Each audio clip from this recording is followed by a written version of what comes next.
यह देश दूसरे देशों को लड़ाते रहते हैं क्योंकि इससे इनका फायदा है। उनके बीच घुसकर यह अपनी रोटी सेकते हैं। इनके बिजनेस करने का यही फंडा है।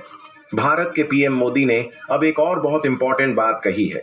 उन्होंने कहा है कि अब दुनिया के कई देशों के साथ वह सबमिट करने जा रहे हैं और इन फ्यूचर पीएम मोदी कई बड़ी चीजों को लेकर भी घोषणा करने जा रहे हैं।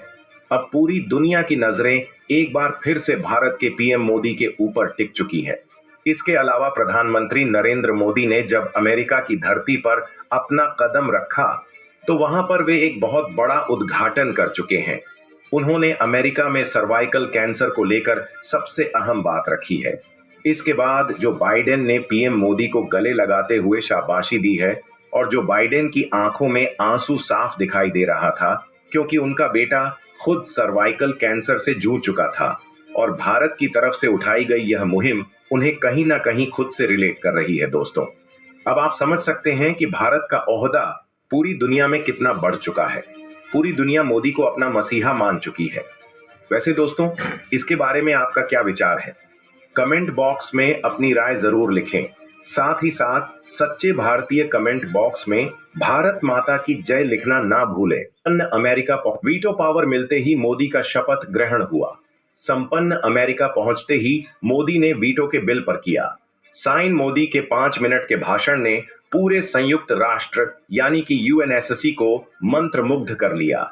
एक के बाद एक करके 193 देशों में से 180 देशों ने वीटो पेपर पर किया साइन। अपनी हार मानते हुए चीन ने भी भारत के वीटो पर लगा दी अपनी मोहर। संयुक्त राष्ट्र यानी कि यूएनएससी के अंदर अपनी बेइज्जती को चीन नहीं कर सका, सहन और छोड़ भागा। यूएनएससी को इतिहास में पहली बार भारत के वीटो के रास्ते में कोई नहीं बचा। अब रोड़ा दोस्तों, भारत के दशकों पुराने इतिहास के सुनहरे पन्नों में भारत का नाम अब जुड़ चुका है। अब भारत को ऐसी पावर मिल चुकी है जिसका इंतजार भारत कई सालों से कर रहा है। कई नेता आए गए, लेकिन जो मोदी जी ने कर दिखाया है उसको करना और लोगों के लिए नामुमकिन बना हुआ था। भारत ने आज वह इतिहास रच दिया है जिसको देखकर पूरी दुनिया हैरान है। भारत एक बार फिर से पूरी दुनिया को कंट्रोल करने वाली महाशक्ति के रूप में उभर कर दुनिया के सामने आ चुका है।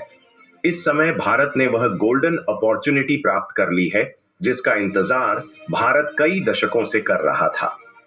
दोस्तों, अमेरिका की धरती पर पहुंचते ही भारत ने अपने विश्व गुरु की कुर्सी को दोबारा से ग्रहण कर लिया है और इस अहम मौके पर भारत के पीएम नरेंद्र मोदी ने विश्व गुरु के तौर पर संयुक्त राष्ट्र